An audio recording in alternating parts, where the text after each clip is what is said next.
While perusing the dark web, a lot of what I found was repositories for semi-sketchy information, like various extremely specific ways of human torture and signs of when to stop the person so they don't die. Extremely detailed list of materials to buy to create bombs and how to wire them up for remote cell phone detonation, and just odd sexual books.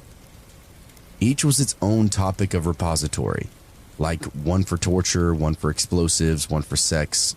I digress. A lot of it reminded me of the Anarchist Cookbook. This kind of grab bag, all kinds of stuff that Uncle Sam would hate for you to have, like how to make LSD in your bathtub, DIY landmines, how to detect or prevent hypnosis. There were a lot of blueprints for making things like single-barrel shotguns and flamethrowers. I didn't venture into any of the porn sites on the dark web. I can find what I need on the regular web. The sites on the dark web are usually extreme and feature illegal content. If you aren't operating on a secure connection, it's the easiest way to get caught up in busts and blackmailing. Like Epstein, a lot of these people run these disgusting websites in order to obtain information on others. Sure, the content itself satisfies their fetish, but information and blackmailing is what gives them true power. These places should be avoided at all costs from a moral standpoint, but if you don't want any trouble, from a security standpoint as well. One interesting but not really scary site I saw was Found. MacBook Pros of that year, and the website claimed to have a couple hundred of them for like $300 each. They had a picture showing like 5 or 6 powered up, with a pile of them behind them. Likely some kind of scam, but you never know. Lots of users were clamoring in the comments that they bought and received them, and they made perfect burner laptops for various dark web work. Another interesting one was someone selling 2 Glocks with their serial numbers removed for like $2,000. I didn't really do much on there, so I'd take the legitimacy of all of those services with a grain of salt. My time on the deep web was exploratory and just for curiosity. My friend can attest to buying drugs off the dark web though. He'd buy pills for cheap on there, then sell it on his college campus for huge profit. I was absolutely fascinated with the packaging they mailed the stuff in. It was cutting edge, modern criminal camouflage. It'd be the most unsuspecting stuff of all time. It all started with the brochures. He started getting one in the mail every week. I didn't think anything of it, but this also coincided with him all of a sudden having cocaine all the time. When asked, he told me he was getting it from the dark web and that he'd love to show me. Sure enough, he takes me to the back of his apartment and shows me this stack of brochures. Everything you can think of, from electronics to real estate to spirituality. They were professional, full of real information, and all had different print and follow-up information, like phone numbers and websites. Then he'd show me the special flap in the back where he could cut it open and access the powder stored within. Someone was mailing him drugs on a weekly basis for a small upfront fee every month. He showed me the website and all the different stuff that you could order. The next one he bought was a double sheet of acid. It arrived in a sealed collector's copy of some old comic book. We were both honestly stumped, as there was nothing in the envelope to clue us in on how to find it. It was only after removing the plastic and thumbing through the pages a few times that we realized the back page didn't match the rest of the book. It was the double sheet of acid, printed right into the comic book. It fit exactly with the trim of the cover and everything. My mind was blown, to say the least. My buddy had it all sold within a week and was soon making his next purchase. After riding the highs of coke and acid, he dove into pills next. He said there was a big bundle deal at crazy prices, plus he wanted to experiment. When the goods show up, I laughed so hard I hit the floor. Inside that box, a bunch of pre-packaged Pez dispensers, totally sealed up in a cardboard and plastic, like how they come in the store. This shipment is pretty self-explanatory. He rips one open, and inside, each dispenser is filled with a different pill. It was some of the most ingenious criminal masterminding I could think of. This went on for the better part of a year. It was a crazy roller coaster ride that only seemed to go up, if you know what I mean. My friend started to see some wild profit and was ordering weight, pounds and pounds throughout the week. Nothing ever came sloppy or obvious. It was like discovering a money machine. Until one day, it all dried up. My buddy placed his usual shipments of massive quantities, made his payments, but nothing showed up. A week went by. Still, no funky envelope full of Pokemon cards that were actually blotters. My friend turned into a ghost, an absolute shell. He wouldn't confess to me how much money he had tied up in all the unarrived orders, but I'd guess it was somewhere north of $10,000. After that, the website he was using on the web disappeared, just gone. The URL led to an empty black screen. It's not like there was any way for him to make an appeal anyway, but now it felt final. It was the end of the line. He'd been caught with his ass out. Until one day, something showed up in his mailbox. It was a brochure for a cult or something, as the whole thing was in the theme of "This is the end." The front page said something like, "We are all in great peril," with a pair of hands coming together in prayer. He interpreted it as a calling card for the website going under, and everyone being in potential danger. It was almost like an announcement to tie up loose ends or get rid of evidence, because it was the end of days, so to speak, for this black market company. Sure enough, this timeline coincided with a big Silk Road bust of 2013. My friend never got his money back, but he also didn't go to prison. I can't say that he did, but I'm sure there's a lesson learned here somewhere.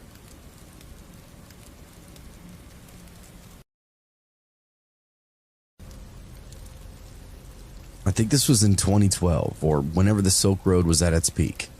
My friend had told me he ordered some MDMA off of it, and I actually received the package in the mail. I had him show me how he used the program. I think it was called Tor. I'm bad at computers, so I'm not sure if it's a program or not. Either way, we spent the better part of an afternoon marveling at the stuff that you could buy. Eventually, we came across someone who was selling children. The offer was that you could list the characteristics of the child that you want, depending on the difficulty of acquiring that type of child, and then pay somewhere around 5 to 50K, then have it sent to you. There were pictures of one he had in stock, where they were mostly naked in a dirty room, or you could go find certain ones that you wanted and take them. We immediately turned the computer off, didn't get back on for a few days. I wish that we'd called the police, but we were stupid kids and scared of getting in trouble for my buddy's drugs. We didn't mess with the dark web after that, but we did experiment with the product that he got, and frankly, we were blown away. It was some of the best Molly that we've ever had. I couldn't believe that he ordered this straight to his doorstep from a hidden website. Fast forward a couple of weeks, my friend calls me, says I need to come over ASAP. This is pretty unusual, but I just roll with it. Tell him I'll be by after work. By the time I get there, I find my buddy sitting on his porch, chain smoking what looked to be an entire pack of cigarettes. This is a red flag from the get-go. I get inside, and he tells me he got a piece of mail today, something from the dark web. I nod along, expecting him to tell me he ordered more drugs. Not the case, though. He didn't order anything. So when he saw an envelope, he panicked and didn't open it. He called me instead. I guess he wanted me to witness it or something, just in case. It's a plain white envelope, but with nothing but his name and address on it. He pops it open to find a letter to a hyperlink to a website.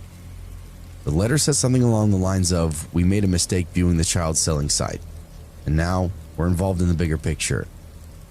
It said we needed to visit that link by midnight, or our dark web searches would be made public to our friends, family, local authorities, pretty much everyone in our town. We freaked out. Who the hell are these people? They even made references to multiple people, as if they knew he wasn't alone. I got dragged into it for no good reason other than guilty by association. I told myself that that would be the last time I say yes to a person asking if I wanted to see something cool. My buddy gets his laptop out, fires up the program, and then slowly begins punching in the URL. We watch in horror as it takes us to a website, and all it's playing is a video recording of my friend and I using the laptop, audio and everything. If you had this link, you could watch and listen to my friend and I look over a website for buying children. It felt like the most incriminating evidence I could ever imagine. Despite not really doing anything wrong, I felt sick to the point of vomiting as we watched. Below the video was a message that said, "Boys, boys, boys, what do we do with this?" And below that was another URL link. We couldn't click it, so my friend was forced to type it in another character, one at a time. This time, it pulled up an electronic receipt for the MDMA my friend had purchased, the amount the crypto wallet he used to pay for it, the matching IP, the home address. The text box along the top of the screen said, "The plot thickens. You guys didn't use this, did you?" And then next to that was a little skull and crossbones, like you'd see for something toxic. And of course, there was another URL code. At this point, my buddy was losing his mind, absolutely sure he's going to prison. Whoever did this went the extra mile to build a damning case of all kinds of criminal stuff. We didn't know what to do or where to even begin. All we could do was follow the codes until the next website. When you punched it in, it brought up a blank page with a video screen, and on it was another recording of us, except we were just staring blankly at the screen. I blinked, and then I watched myself blink. I looked down at the close and realized it wasn't a recording, but a live feed through the laptop camera. As we looked on, a text banner rolled out above the video that said, "24-hour access, free to view." We scrolled down a bit, found a whole menu of different URLs this time, each one with a title. Since it was my friend's laptop, most of them had to do with him and his alone time, if you know what I mean. Going to the bathroom, self-gratification. It was all captured and available for people to watch. He just shook his head and stared into the screen, a truly defeated man. I was involved, but only to a certain degree. There definitely weren't any videos of me making an O face on there. Then we got an alert. A text box came up and asked, "Would you like me to make this go away?" Options were yes, no, maybe later. He clicked yes immediately. Despite my protests, we didn't know who we were messing with. I honestly thought we were being guided into another trap. He moved away from the camera lens and let him continue on. It was pretty simple from there on. The blackmailers had a menu of prices set that my friend could pay to make each video disappear, and it wasn't cheap. I'm talking thousands of dollars, tens of thousands when it's all said and done. There was no way to verify that the exchange was legit, so he was just left to gamble and trust these cyber psychos. When he explained this, they had no understanding, simply said pay or suffer. They asked for his crypto wallet, and he punched in the digits. This allowed them to link to his wallet, but they didn't have the password, so they couldn't just drain it. He gave him a crypto wallet of their own, some kind of burner, and requested their first payment. He sent it over, and right there on the screen, one of the videos vanished from the list. It wasn't a huge relief, but it was better than nothing. Word has it, he's still paying them to this day.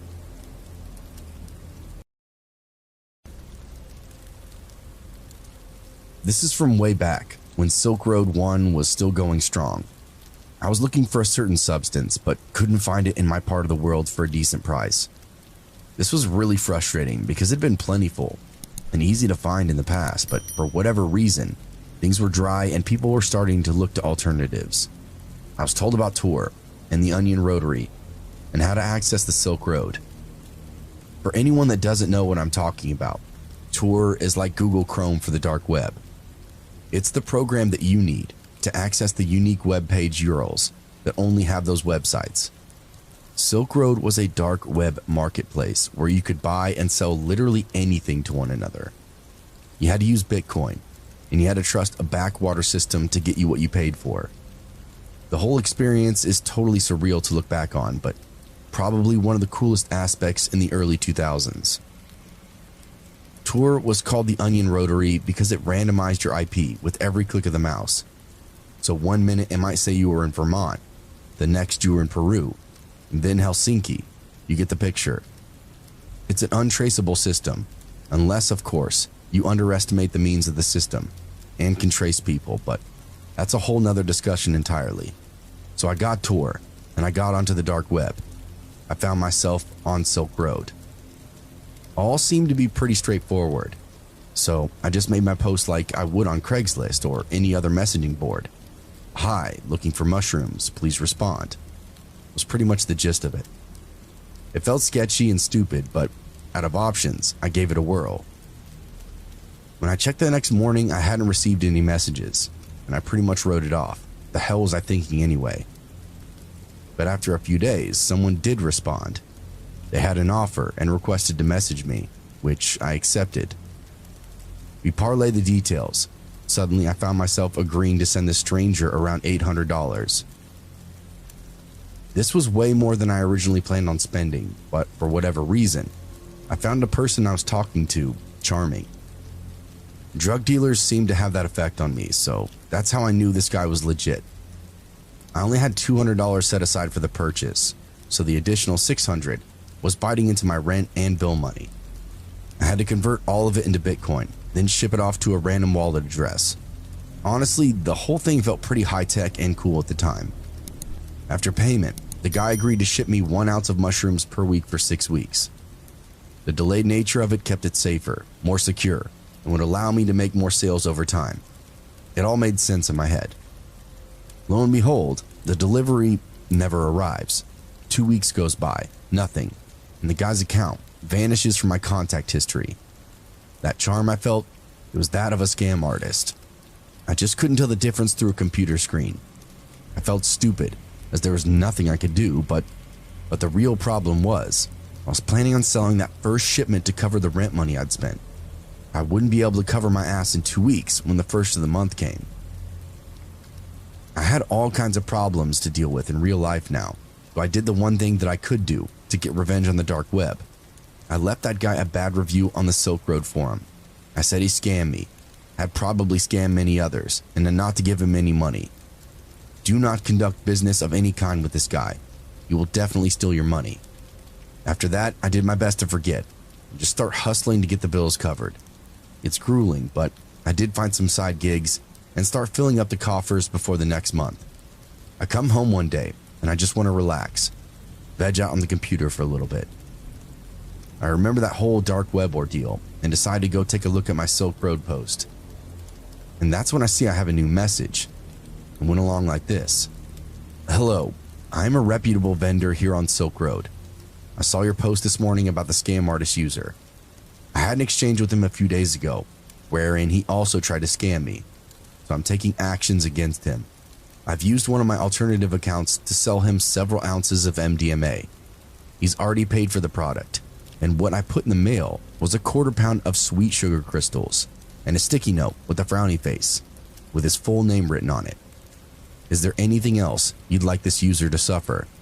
I had no idea who this person was that was messaging me, but they were allowing me to come up with consequences for that guy. It was some kind of honor among thieves, and honestly, I found it enthralling. What a message to receive, that the Silk Road system was self-correcting. Unfortunately, I didn't really have any creative ways off the top of my head to make him suffer, so I didn't make any suggestions. The vendor told me that was okay. The user would have lots to deal with in the coming weeks. Then he asked for my Bitcoin wallet address and the amount owed from the scam. I thought long and hard about my answer. Part of me wanted to lie, see if I could turn a profit from the whole ordeal. But another part of me was sure this person could find out the truth. It was the dark web. These people could find out anything. If I lied, it might cost me more in the end. So I just told him the truth, which even then sounded pretty steep. He gave me the okay and said he'd be back to me soon. No way. It was unbelievable, but my bad review was actually going to get me my money back. After the experience that I had, I wasn't really sure any of this was legit. When I woke up the next morning though, all the money had been returned to my wallet. I wish I could explain the sensation that I had, like my spirit had been refilled. I believed in humanity, and of course, carried a deep respect for the dark web community after this.